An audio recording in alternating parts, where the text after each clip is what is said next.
Hello friends, welcome to Devi special. ಇವತ್ತು super ಟೇಸ್ಟಿಯಾಗಿರೋಂಥ egg biryani ಮಾಡೋದು ಹೇಗೆ ನೋಡೋಣ. ಎಗ್ ಬಿರಿಯಾನಿ ಮಾಡೋದಕ್ಕೆ ಈಗ ಫಸ್ಟ್ ಒಂದು ಕುಕ್ಕರಲ್ಲೇ ಮಾಡೋದು ಹೇಗೆ ತೋರಿಸ್ತಾ ಇದ್ದೀನಿ ಇವತ್ತು. ಫಸ್ಟು ಆನಿಯನ್ ರೋಸ್ಟ್ ಮಾಡ್ಕೊಳೋದಕ್ಕೆ ಬೇಕಾಗಿರೋವಂಥದ್ದು ಒಂದು 3 ಸ್ಪೂನ್ ಆದಷ್ಟು ಆಯಿಲ್ ಹಾಕ್ಕೊತಾ ಇದ್ದೀನಿ. ಆನಿಯನ್ ರೋಸ್ಟ್ ಮಾಡಬೇಕಾದ್ರೆ ಎಣ್ಣೆ ಸ್ವಲ್ಪ ಜಾಸ್ತಿ ಬೇಕು. ನೋಡಿ, ಈ ಥರ ಒಂದು ದೊಡ್ಡ ಈರುಳ್ಳಿ ತಗೊಂಡಿದ್ದೀನಿ. ಅದನ್ನು ಒಂದೇ ಸೈಜಲ್ಲಿ ಈ ಥರ ಸಣ್ಣ ಸಣ್ಣದಾಗಿ ಕಟ್ ಮಾಡ್ಕೋಬೇಕು. ಆಗಲೇ ಆನಿಯನ್ಸ್ ಎಲ್ಲನೂ ಕ್ಲೀನಾಗಿ ಒಂದೇ ಸತಿ ಚೆನ್ನಾಗಿ ರೋಸ್ಟ್ ಆಗುತ್ತೆ.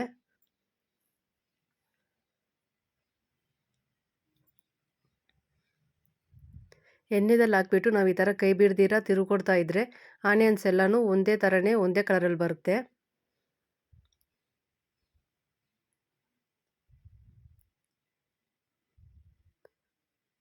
ಒಂದು 2 ನಿಂದ 3 ನಿಮಿಷ ಆಗುತ್ತೆ ಆನಿಯನ್ ಚೆನ್ನಾಗಿ ಫ್ರೈ ಆಗಕ್ಕೆ.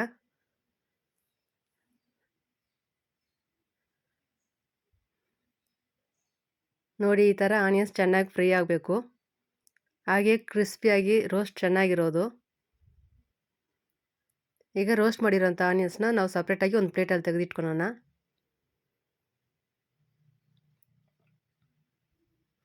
ಇಲ್ಲಿ ಎಕ್ಸ್ಟ್ರಾ ಇರೋವಂಥ ಆಯಿಲಲ್ಲಿ ಈಗ ನಾವು ಎಗ್ಸ್ನ ಫಸ್ಟೇ ಬಾಯ್ಲ್ ಮಾಡಿ ಇಟ್ಕೊಂಡಿದ್ದೀವಿ. ಎಗ್ಸ್ ಹಾಕಿ ಇದರಲ್ಲೇ ರೋಸ್ಟ್ ಮಾಡ್ಕೋಬೇಕು. ಅದಕ್ಕೆ ನಾವು ಒಂದು ಅರ್ಧ ಸ್ಪೂನ್ ಖಾರ ಪುಡಿ, ಸ್ವಲ್ಪ ಅರಿಶಿನ,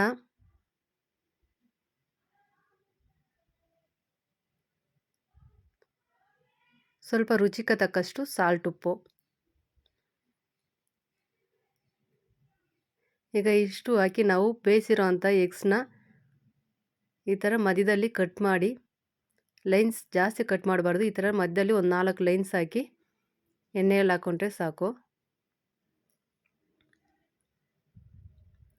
ಈ ಥರ ನಾವು ಮಧ್ಯದಲ್ಲಿ ಲೈನ್ಸ್ ಹಾಕಿ ಕಟ್ ಮಾಡಿ ಹಾಕೋದ್ರಿಂದ ಉಪ್ಪು ಖಾರ ಎಗ್ಸ್ಗೆ ಚೆನ್ನಾಗಿ ಹಿಡಿಯುತ್ತೆ. ಎಗ್ಸ್ ಚೆನ್ನಾಗಿ ಆಯಿಲಲ್ಲಿ ರೋಸ್ಟ್ ಆಗುತ್ತೆ.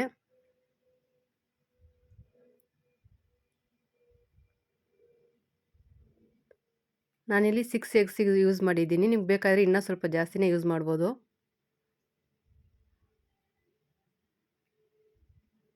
ನಾನು ಮಾಡ್ತಾ ಇರೋವಂಥ ಎಗ್ ಬಿರಿಯಾನಿ ಇಲ್ಲಿ ಒಂದು 2 ರಿಂದ 3 ತಿನ್ಬೋದು.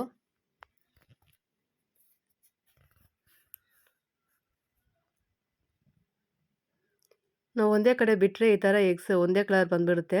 ಎಗ್ಸ್ ಹಾಕಿದ ನಂತರ ಸ್ವಲ್ಪ ನಿಧಾನವಾಗಿ ಈ ಥರ ತಿರುಕೊಡ್ತಾ ಇರಬೇಕು.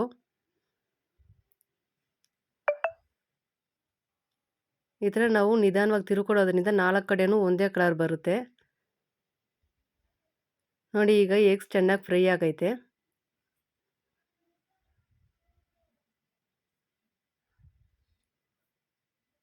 ಈಗ ಫ್ರೈ ಮಾಡಿರೋಂಥ ಎಗ್ಸ್ನ ನಾವು ಒಂದು ಪ್ಲೇಟಿಗೆ ತೆಗೆದಿಟ್ಕೊಳ್ಳೋಣ.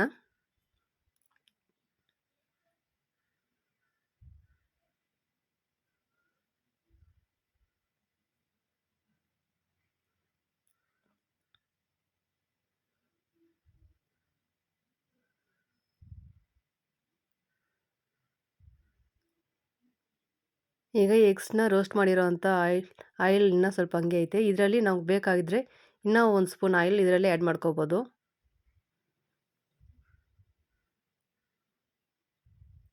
ಈ ಟೈಮಲ್ಲಿ ಆಯಿಲ್ ಆದರೂ ಹಾಕ್ಕೋಬೋದು, ಇಲ್ಲ ತುಪ್ಪ ಆದರೂ ಯೂಸ್ ಮಾಡ್ಕೋಬೋದು.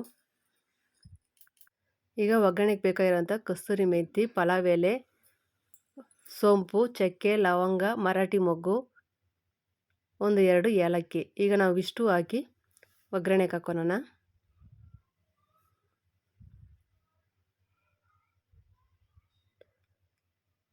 ಎಣ್ಣೆಯಲ್ಲಿ ಹಾಕಿದ ತಕ್ಷಣ ಸ್ವಲ್ಪ ಸ್ಮೆಲ್ ಚೆನ್ನಾಗಿ ಬರುತ್ತೆ. ಜಾಸ್ತಿ ಸಿಹಿಸ್ತೀರ ಈ ಟೈಮಲ್ಲಿ ನಾವು ಸ್ವಲ್ಪ ಹಂಗೆ ಲೈಟಾಗಿ ತಿರುಗಿ ಕೊಟ್ಕೊಂಡು ಇದರಲ್ಲಿ ಕಟ್ ಮಾಡಿರೋಂಥ ಒಂದು ಈರುಳ್ಳಿನೂ ಇದರಲ್ಲಿ ಆ್ಯಡ್ ಮಾಡ್ತಾ ಇದ್ದೀನಿ.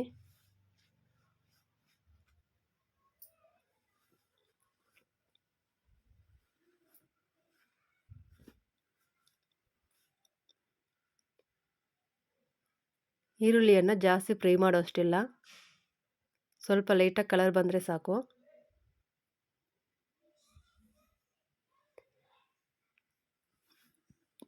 ಇದರಲ್ಲಿ ಹಸಿಮೆಣಸಿನ್ಕಾಯಿ ಒಂದು 4 ರಿಂದ 5 ಆ್ಯಡ್ ಮಾಡ್ತಾ ಇದ್ದೀನಿ.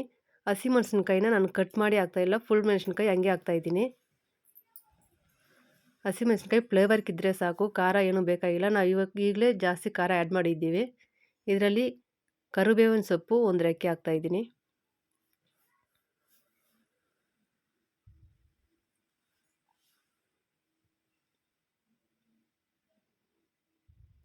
ಶುಂಠಿ ಬೆಳ್ಳುಳ್ಳಿ ಪೇಸ್ಟು 1 ಸ್ಪೂನು.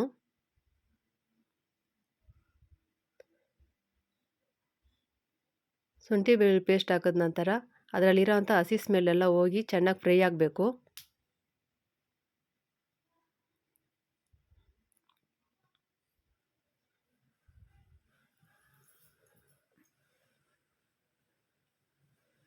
ಶುಂಠಿ ಬೆಳ್ಳುಳ್ಳಿ ಹಸಿ ಸ್ಮೆಲ್ಲೆಲ್ಲ ಹೋದ ನಂತರ ಕಟ್ ಮಾಡಿಟ್ಟಿರೋವಂಥ 2 ಟೊಮೆಟೊವನ್ನು ಈಗಲೇ ಆ್ಯಡ್ ಮಾಡ್ಕೊಳ್ಳೋಣ.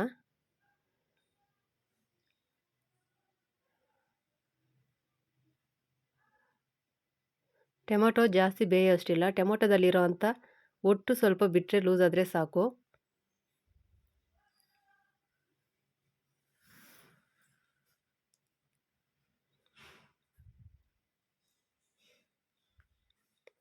ನೋಡಿ, ನಾವು ಹಾಕಿರೋವಂಥ ಟೊಮೆಟೊ ಸ್ವಲ್ಪ ಚೆನ್ನಾಗಿ ಸಾಫ್ಟಾಗಿ ಬೆಂದೈತೆ.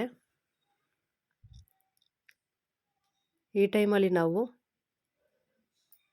ಮನೆಗೆ ಮಾಡಿರೋವಂಥ ಬಿರಿಯಾನಿ ಮಸಾಲ, ಧನಿಯಾ ಪುಡಿ, ಖಾರದ ಪುಡಿ, ಗರಂ ಮಸಾಲ, ಸ್ವಲ್ಪ ಅರಿಶಿನ, ಇವಾಗ ಬೇಕಾಗಿರೋವಂಥ ಮಸಾಲೆ ಐಟಮ್ಸ್ ಎಲ್ಲ ಹಾಕಿ ಉರಿಯನ್ನು ಸ್ಲೋವಾಗಿ ಇಟ್ಕೊಂಡು ನಿಧಾನವಾಗಿ ತಿರುಗಿಕೊಡ್ಬೇಕು.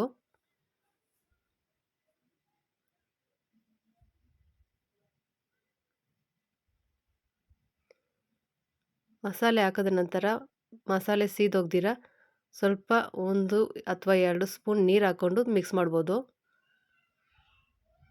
ಜಾಸ್ತಿ ಹಾಕ್ಬಾರ್ದು, 1 ಅಥವಾ 2 ಸ್ಪೂನ್ ನೀರು ಹಾಕ್ಕೋಬೋದು ಈ ಟೈಮಲ್ಲಿ ನಾವು ಬೇಕಾದರೆ. ಈ ಥರ ನೀರು ಹಾಕೋದ್ರಿಂದ ತಳ ಸೀಸ್ದಿರ ಕ್ಲೀನಾಗಿ ಮಿಕ್ಸ್ ಮಾಡಿಕೊಡ್ಬೋದು ನಾವು, ಮಸಾಲೆನೂ ಸಿಯಲ್ಲ.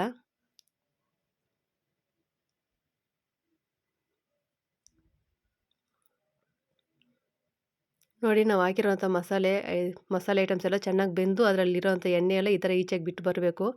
ಈ ಟೈಮಲ್ಲಿ ನಾವು ಗಟ್ಟಿ ಮೊಸರು 1-2 ಸ್ಪೂನ್ ಇದರಲ್ಲಿ ಆ್ಯಡ್ ಮಾಡ್ಕೊಳ್ಳೋಣ.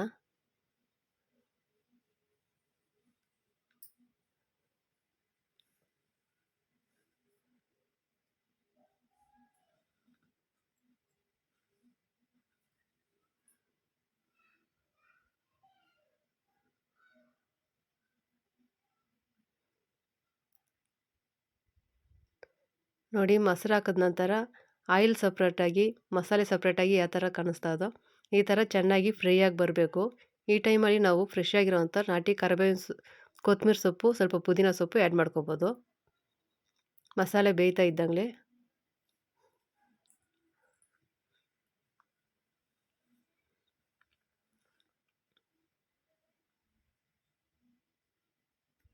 ಮಸಾಲೆ ಚೆನ್ನಾಗಿ ಬೆಂದೈತೆ. ಈ ಟೈಮಲ್ಲಿ ನಾವು ನೋಡಿ, ಈ ಗ್ಲಾಸಲ್ಲಿ ನಾನು 1 ಗ್ಲಾಸ್ ಆದಷ್ಟು ಅಕ್ಕಿ ತಗೊಂಡಿದ್ದೀನಿ. ಇದೇ ಅಳತೆಯಲ್ಲಿ ನಾನು ಇವಾಗ 2 ಗ್ಲಾಸ್ ಆದಷ್ಟು ನೀರು ಹಾಕ್ತಾಯಿದ್ದೀನಿ. ನಾನಿಲ್ಲಿ ಮಾಮೂಲಿ ಸೋನಾ ಮೊಸರು ರೈಸೇ ತಗೊಂಡಿರೋದು, ಅದರಿಂದ 1ಕ್ಕೆ 2 ಗ್ಲಾಸ್ ವಾಟರ್ ಹಾಕಿದ್ರೆ ಸಾಕು. ನೀರನ್ನು ಹಾಕಿ ಕ್ಲೀನಾಗಿ ಈ ಥರ ಮಿಕ್ಸ್ ಮಾಡಿ ಕೊಟ್ಟ ನಂತರ ರುಚಿಗೆ ತಕ್ಕಷ್ಟು ಕಲ್ಲುಪ್ಪು ಯೂಸ್ ಮಾಡ್ತಾಯಿದ್ದೀನಿ ಇಲ್ಲಿ.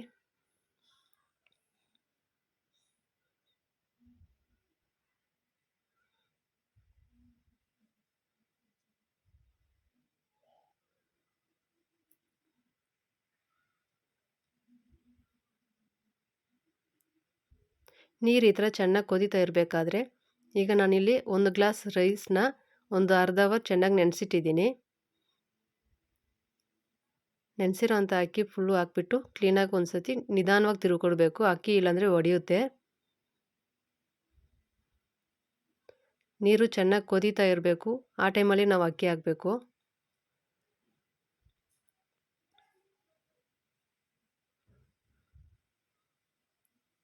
ಈ ಟೈಮಲ್ಲಿ ಸ್ವಲ್ಪ ಕೊತ್ತಂಬರಿ ಸೊಪ್ಪು ಮ್ಯಾಗೆ ಆ್ಯಡ್ ಮಾಡೋಣ.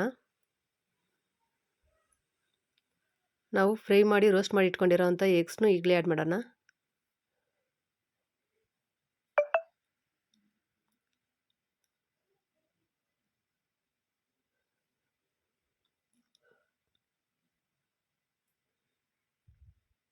ಎಗ್ಸು ರೈಸು ಹಾಕಿದ ನಂತರ ಸ್ವಲ್ಪ ನಾವು ನಿಧಾನವಾಗಿ ಈ ಥರ ಕ್ಲೀನಾಗಿ ತಿರುಗಿಕೊಡ್ಬೇಕು.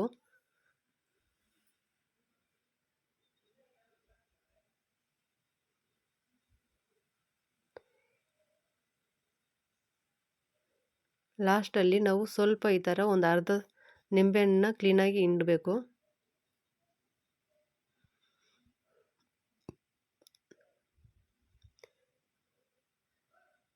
ಒಂದು ಸ್ಪೂನ್ ತುಪ್ಪ ಆಗಲಿ ಅಥವಾ ಒಂದು ಸ್ಪೂನ್ ಎಣ್ಣೆ ಆದರೂ ಆಗಲಿ ಲಾಸ್ಟಲ್ಲಿ ಈ ಥರ ಬಿಟ್ಟು ಕ್ಲೀನಾಗಿ ಮಿಕ್ಸ್ ಮಾಡಿಕೊಡ್ಬೇಕು ನಾವು.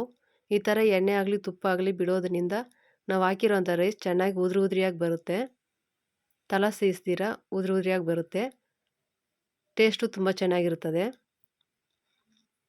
ಈಗ ಕುಕ್ಕರ್ ಮುಚ್ಚಳ ಹಾಕಿ ಒಂದು 2 ವಿಸಿಲ್ ಬರೋ ಅಷ್ಟು ಕೂಗಿಸ್ಕೊಳ್ಳೋಣ. ನೋಡಿ 2 ವಿಸಿಲ್ ಬಂದ ನಂತರ ರೈಸ್ ಈ ಥರ ಚೆನ್ನಾಗಿ ಉದುರು ಉದುರಿಯಾಗಿ ಚೆನ್ನಾಗೈತೆ. ಈಗ ನಾವು ರೋಸ್ಟ್ ಮಾಡಿ ಇಟ್ಕೊಂಡಿರೋಂಥ ಆನಿಯನ್ಸು ಇದ್ರ ಮ್ಯಾಗೆ ಹಾಕ್ಕೊಂಡು ಕ್ಲೀನಾಗಿ ಸರ್ವ್ ಮಾಡ್ಕೊಂಡು ತಿನ್ಬೋದು. ಎಗ್ ಬಿರಿಯಾನಿ ಸ್ವಲ್ಪ ಸ್ಪೈಸಿಯಾಗಿರೋದ್ರಿಂದ ಟೇಸ್ಟ್ ತುಂಬ ಚೆನ್ನಾಗಿರ್ತದೆ.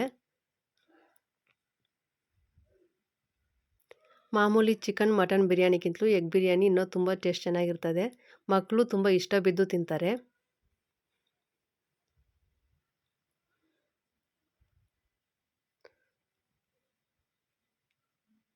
ನಮ್ಮ ನೋಟಿಫಿಕೇಷನ್ ನಿಮಗೆ ಬರಬೇಕಾದ್ರೆ ಒಂದು ಲೈಕ್ ಮಾಡಿ, ಸಬ್ಸ್ಕ್ರೈಬ್ ಮಾಡಿ, ಬೆಲ್ ಐಕನ್ನ ಕ್ಲಿಕ್ ಮಾಡಿ.